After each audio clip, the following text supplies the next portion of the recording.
दोस्तों, सिकंदर क्या सच में महान था? अगर इस प्रश्न का जवाब हम आपसे पूछें तो आप भी शायद यही कहेंगे कि हाँ, सिकंदर को महान कहा जाता है। तभी तो सिकंदर के ऊपर न जाने कितनी मूवीज और सीरीज बने हुए हैं और एक से एक हिट गाने भी हैं, जैसे कि जो जीता वही सिकंदर। लेकिन दोस्तों, जिस सिकंदर ने गद्दी के लिए अपने बाप को मार दिया, धीरे धीरे करके अपने सारे चचेरे भाइयों का कत्ल सिर्फ इसलिए कर दिया कि कल को कोई भी गद्दी का दूसरा दावेदार न बन जाए। क्या ये सब जानने के बाद अभी भी आप सिकंदर को महान कहेंगे? अगर हाँ, तो कोई बात नहीं। आज हम आपको बताने वाले हैं सिकंदर की महान कहानी, तो बने रहिए वीडियो के अंत तक। दोस्तों, सिकंदर को दुनिया जीतने की लत लगे हुए थे, जिसके मुताबिक उसने आधी से ज्यादा पृथ्वी पे युद्ध किया था। लेकिन दुनिया को जीतने की ये लत सिकंदर को उसके गुरु अरस्तु से प्राप्त हुए थे। अरस्तु के बारे में आप जानते ही होंगे कि अरस्तु एक महान दार्शनिक थे। अरस्तु के बारे में हम आज भी पढ़ते हैं। कई किताबों में उनकी महानता का वर्णन किया गया है। दरअसल अरस्तु का कहना था कि जब अलेक्जेंडर यानी सिकंदर दुनिया को जीत लेगा तो उसके नाम के आगे द ग्रेट लोग खुद ही जोड़ देंगे, क्योंकि दुनिया डर का सम्मान करते हैं। ये बात सिकंदर के दिमाग में बैठ गई थी। लेकिन दोस्तों, बाद में सिकंदर ने अरस्तु के भतीजे कालास्थनीज को मार दिया था। अब आप खुद ही सोचिए सिकंदर कितना खतरनाक होगा। दोस्तों, 356 ईस्वी में मैकेडोनिया में जन्मा सिकंदर एक शाही परिवार में पैदा हुआ था। सिकंदर के पिता फिलिप मैकेडोनिया के एकमात्र राजा थे, जिन्होंने कई शादियां की थी। दोस्तों, मैकेडोनिया को मैसेडोनिया भी कहते हैं।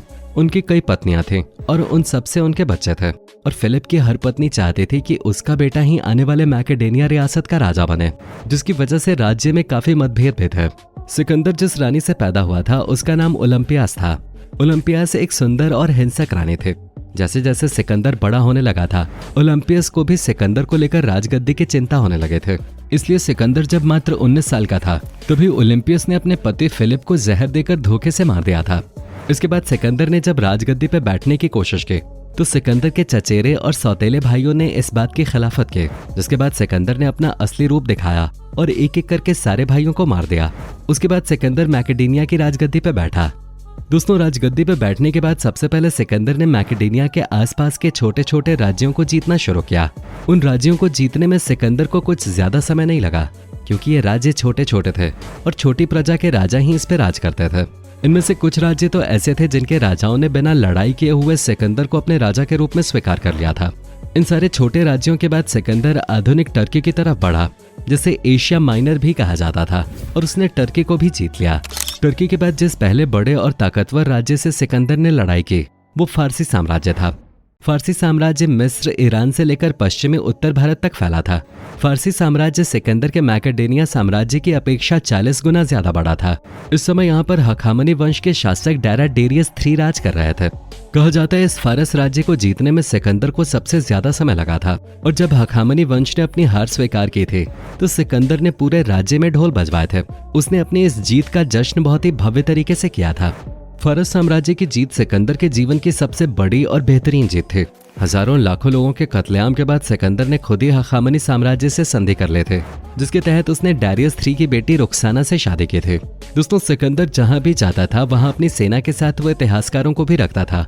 सारे इतिहासकार उसके द्वारा किए गए बुरे कामों को नहीं लिखते थे। शायद आपको नहीं पता होगा कि सिकंदर को शराब बहुत पसंद थी और वो शराब का आदी था। एक इतिहासकार द्वारा ये बात भी लिखी गई है कि जब उसने फारस राज्य पर आक्रमण किया था, तो युद्ध विराम के समय अपनी थकान उतारने के लिए उसने उन लड़कियों और औरतों को पकड़ा था जो सुंदर थीं, और शराब के नशे में उसने सबके साथ गलत काम किए। और अपनी सेना के लिए भी वो ऐसे ही मनोरंजन का इंतजाम करता था। उसकी इन हरकतों का कोई भी बहिष्कार इसलिए नहीं कर पाता था क्योंकि सिकंदर के साथ एक बड़ी सेना होते थे। कहा तो ऐसा भी जाता है कि सिकंदर के उसकी बहन क्लियोपेट्रा के साथ भी शारीरिक संबंध थे। दोनों में बहुत प्यार था, लेकिन बाद में सिकंदर ने ही क्लियोपेट्रा का कत्ल करा दिया था। कुछ इतिहासकारों के मुताबिक सिकंदर अपने दिन के ज्यादातर समय नशे में रहता था। यहाँ तक कि उसने कई लड़ाइयाँ नशे में ही लड़ी थी। सिकंदर का मानना था कि जब इंसान नशे में होता है तो उसके अंदर डर खत्म हो जाता है। फारस साम्राज्य पे अपना कब्जा करने के बाद उसने भारत की तरफ बढ़ना शुरू किया, लेकिन भारत को जीतना उसके लिए एक बहुत बड़ी चुनौती थी। जब सिकंदर ने भारत पे आक्रमण किया तो शुरुआत के 5 दिनों में उसे ये बात समझ आ गई थी कि भारत को सिर्फ लड़कर हराना एक मुश्किल काम है। इसलिए जब भी युद्ध चल रहा होता था तो सिकंदर राजाओं के पास संधि का प्रस्ताव भेजता था, यानी कि वो भारत के राजाओं की तरफ दोस्ती का हाथ बढ़ाता था। और जब राजा इस चीज को स्वीकार कर लेते थे तो सिकंदर राजाओं को पीछे से मार देता था। ऐसा उसने 3 या 4 राजाओं के साथ किया। और जब सिकंदर ने सिंधु नदी को पार करके तक्षशिला पर आक्रमण करने की सोची, तो उस समय तक्षशिला के राजा अब्बी ने सिकंदर के सामने पहले ही आत्मसमर्पण कर दिया। उन्होंने ऐसा इसलिए किया क्योंकि वो अपने पड़ोसी राजा पोरस से बदला लेना चाहते थे, क्योंकि पोरस एक महान और पराक्रमी राजा थे।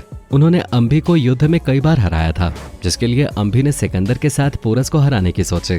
और फिर सिकंदर ने अपने दूतों से पोरस के पुरु राज्य में ये संदेश भिजवाया कि पोरस आत्मसमर्पण कर दे, वरना युद्ध के लिए तैयार हो जाए। लेकिन पोरस अंभी की तरह कायर नहीं थे। पोरस ने भी अपनी तरफ से युद्ध का ऐलान कर दिया। सिकंदर इससे क्रोधित हुआ और युद्ध के लिए निकल पड़ा। कहते हैं कि पोरस और सिकंदर का युद्ध इतना खतरनाक था कि पोरस के राज्य में बहने वाली झेलम नदी का पानी खून से लाल हो गया था, लेकिन पोरस रुकने का नाम नहीं ले रहे थे। 7 फीट लंबे राजा पोरस को इतनी बहादुरी से लड़ता देख सिकंदर और उसकी सेना की हिम्मत टूटने लगे थे। लेकिन यूनानी इतिहासकारों के मुताबिक राजा पोरस ने सिकंदर के आगे घुटने टेक दिए थे। लेकिन सच्चाई इससे बिल्कुल अलग है। जब राजा पोरस और सिकंदर के बीच युद्ध चल रहा था तो शुरुआत में तो राजा पोरस सिकंदर पे भारी पड़े, लेकिन फिर बीच में सिकंदर ने युद्ध में अच्छी पकड़ बना ली थे। लेकिन जब राजा पोरस ने अपने जंगली हाथियों की फौज को युद्ध में उतारा तो सिकंदर की सेना इन विशाल हाथियों को देखकर भयभीत हो गई, जिसके बाद सिकंदर की सेना में भगदड़ मच गई और नशे में धुत सिकंदर को कुछ समझ नहीं आ रहा था कि वो क्या करे। भारतीय इतिहासकार लिखते हैं कि नशे ने सिकंदर को निडर तो बनाया, लेकिन उसमें हिम्मत और ताकत की कमी थी, जिससे वो भारत को जीत पाने में पूरी तरह से नाकाम रहा। राजा पोरस से युद्ध के बाद वो व्यास नदी की तरफ बढ़ा, लेकिन जब उसे पता लगा कि व्यास नदी के उस पार नंद वंश है और उनके राजा के पास 20,000 घुड़सवार सैनिक, 2 लाख पैदल सैनिक, 2,000 घोड़े वाले रथ और करीब 10,000 हाथी हैं, तो ये सुनकर सिकंदर की सेना इतनी डर गई थी कि उसने व्यास नदी को पार करने से मना कर दिया था और उन्हें वापस जाना पड़ा। और फिर सिकंदर के फैसले के मुताबिक उसकी सेना वापस अपने राज्य की ओर बढ़ने लगे। जब सिकंदर 323 ईस्वी पूर्व में बेबीलोन पहुंचा तो वहां पर उसे भीषण बुखार टाइफाइड ने जकड़ लिया और 33 वर्ष की आयु में 10 जून को वहीं सिकंदर की मृत्यु हो गई। केवल 10 वर्ष की अवधि में सिकंदर ने अपने छोटे से राज्य का विस्तार कर एक विशाल साम्राज्य स्थापित कर लिया था। हालांकि उसकी मृत्यु के बाद उसका साम्राज्य बिखर गया और इसमें शामिल देश आपस में शक्ति के लिए लड़ने लगे। सिकंदर की मृत्यु के बाद जब उसकी अर्थी ले जाई जा रही थी तब सिकंदर के दोनों हाथ अर्थी के बाहर लटके हुए थे, क्योंकि उसने मृत्यु से पहले कहा था कि जब मेरी मृत्यु हो जाए तो मेरे हाथ अर्थी के अंदर मत करना। सिकंदर चाहता था उसके हाथ अर्थी के बाहर रहें ताकि सारी दुनिया ये देख ले कि उसके हाथ भी खाली हैं। जिसने जितनी दुनिया चाहे थे, जिसने अपने हाथ में सब कुछ भर लेना चाहा था, वो हाथ भी खाली हैं, ये दुनिया देख ले।